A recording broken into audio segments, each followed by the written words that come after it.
kapistahan ng Poong Jesus Nazareno.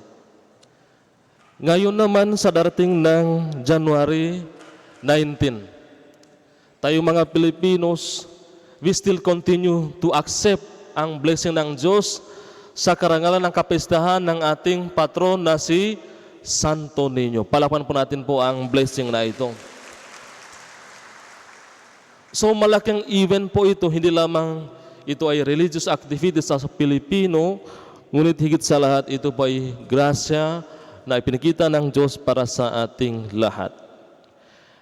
That's the reason why, mga kapatid, napakaganda po ang pagtitipon natin sa umagang ito. Ikalawang araw ang ating Novena Mass na may tema Santo Niño, gabay ng hubilyong simbahan patungo sa pangako ng kaharian ng Ama.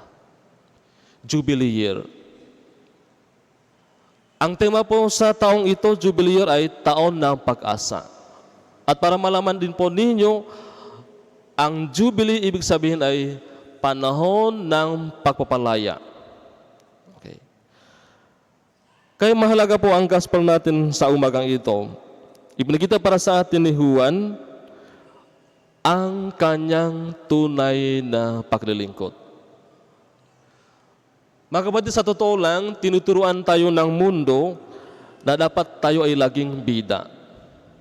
Who wants to be the best now? Kapag tinatanong natin sa ating sarili, gusto ako ang dapat naging bida.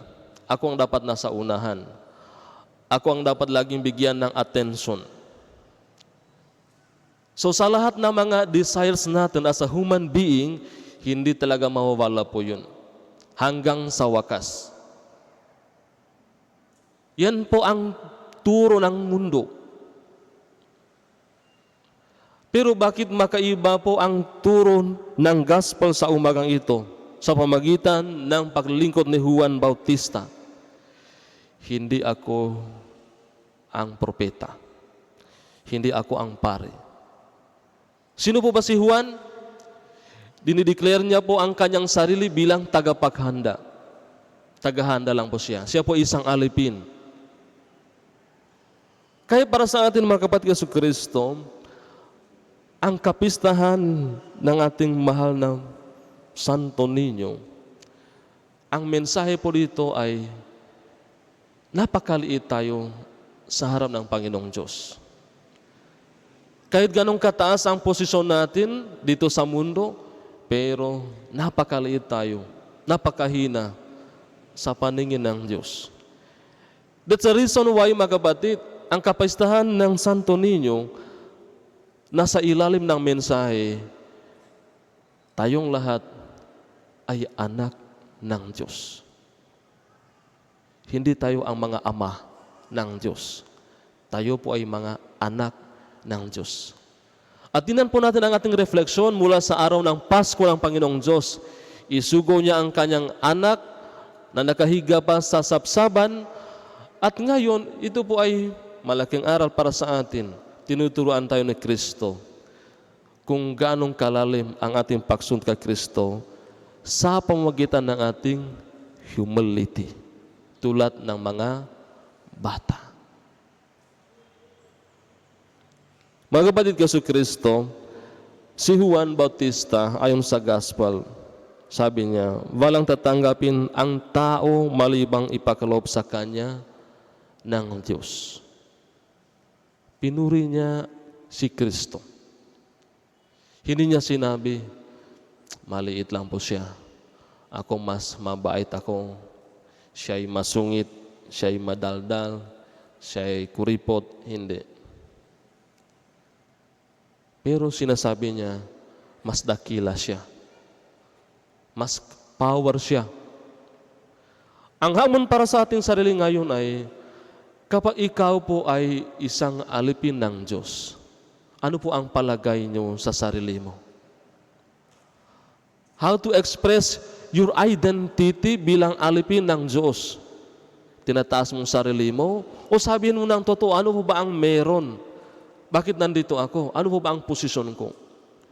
Kaya minsan, mga kapatid, tinatago natin ang identity ni Kristo at mas ipakita po natin yung pagkatao natin. Kaya mahalaga po ang kapistahan ito para mas malalim po ang pagkaintindi. Ang kapistahan ni Santo Niño. Tayo po ay mga anak ng Diyos. Tayo po ay mga mga mananampalataya na gusto natin sundin ang kalooban ng Diyos. Kaya ang pangako ni Juan, lubos na ang kagalakan ko ngayon. Kinakailangan siya ay maging dakila at ako'y na may mababa. So yan po ang dapat, ang final result, ang ating paglalakbay. Kasi minsan kami mga pare din po, ang hamon sa mga pare, tinatago din namin, sino po ba si Kristo?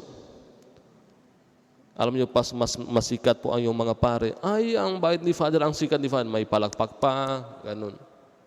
Pero nakalimutan nila, sino po ang nagiging tunay na bida sa simbahan? Sino po ang nagiging tunay na lingkod sa simbahan? Walang iba kundi si Kristo. Siya ang dapat laging bigyan natin ng attention.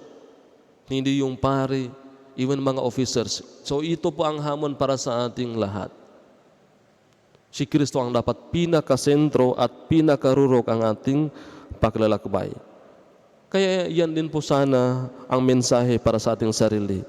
Kinakailangan siya ay maging dakila. Hindi ako, hindi tayo, siya. At ako na may mababa.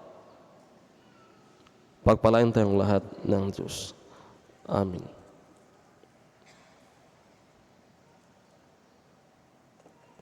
Magsitayo po ang lahat.